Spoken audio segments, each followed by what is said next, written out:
Hola, buenas noches, mi nombre es Elier Sierra y en este video quiero hablar sobre el arbitraje virtual y comercial. Antes de esto quiero hacer énfasis en la importancia de los contratos como parte o pilar fundamental del derecho. Los contratos son aquellos que se celebran entre dos particulares, entre las partes, donde cada uno manifiesta un interés. Hay ocasiones en que los contratos, uno es acreedor y el otro es deudor. Siempre sucede así. Entonces, partiendo de allí, cabe destacar la importancia de que en todo lo que tiene que ver referente a los contratos electrónicos, informáticos, comerciales, siempre va a haber ese principio fundamental que caracteriza a los contratos. Hay una parte, está compuesta por un acreedor, por un deudor, y por ende existe un nexo causal o una obligación entre ambas personas. Y por supuesto siempre en cada uno de los contratos siempre pueden surgir ciertas controversias que van a permitir crear un conflicto, por decirlo de alguna manera. Conflicto tal que siempre va a ser atendido por la vía jurisdiccional. Es lo más coherente o es lo más lógico, que por la vía jurisdiccional se pretendan resolver todos estos conflictos que se susciten de el incumplimiento total o parcial de ese contrato. Parto de allí debido a que vamos a hablar del arbitraje comercial, sabiendo de que cuando hablamos de comercio es porque hay una relación comercial, una obligación entre un acreedor y un deudor.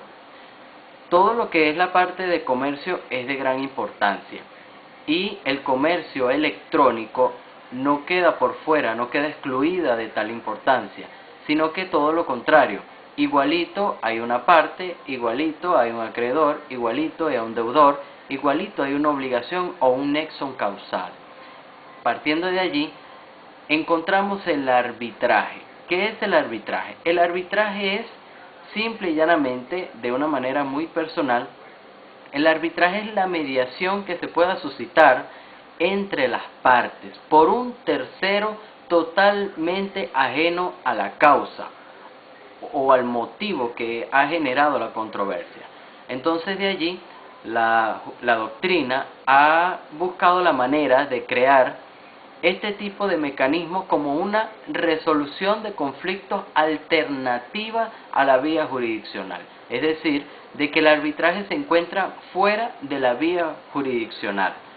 Allí podríamos encontrar de que pudiera ser un mecanismo más viable para las partes para lograr un acuerdo y por supuesto solucionar los problemas o las controversias que se hayan suscitado por el incumplimiento de la obligación a la cual éstas fueron contraídas.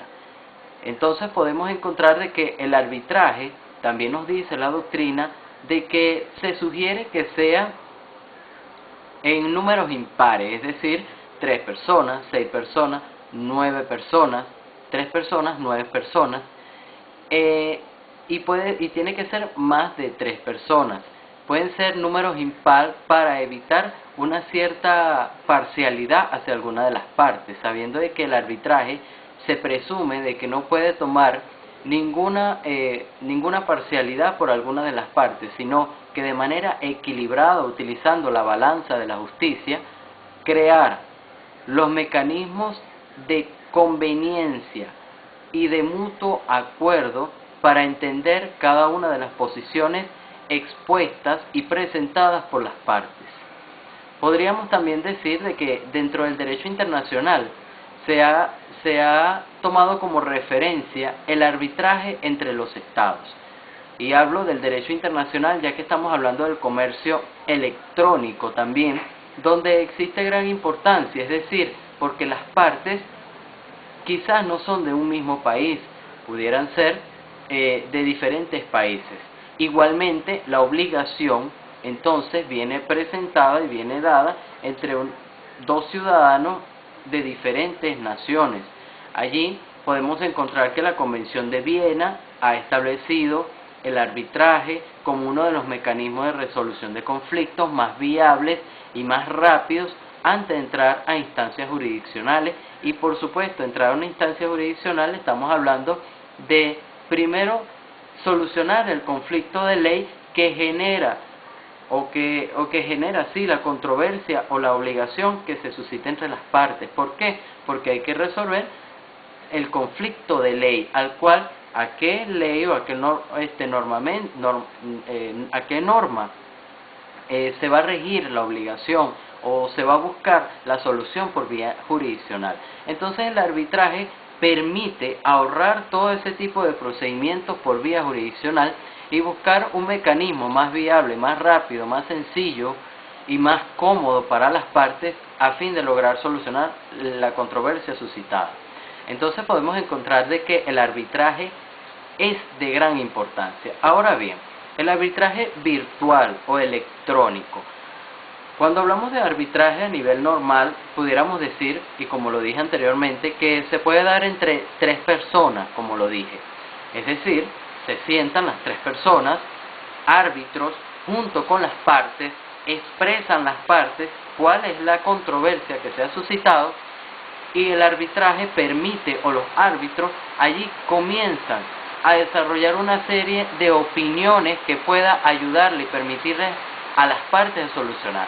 Ahora, en el arbitraje virtual podemos comprender, como lo dice la palabra, de que se puede dar por vía de correos electrónicos, de telefax, por vía telefónica, actualmente por vía de las redes sociales, e indiferentemente por los distintos mecanismos tecnológicos con los cuales actualmente en la sociedad disfrutamos, ya que no hay una organización o una instancia jurisdiccional que nos limita las condiciones o los elementos que nosotros podamos utilizar para ejecutar el arbitraje electrónico. Ahora bien, este también ocurre debido a la condición quizás de que sea o se vaya a llevar a cabo un arbitraje entre 2 personas de diferentes países, uno acá en Venezuela y otro en Argentina.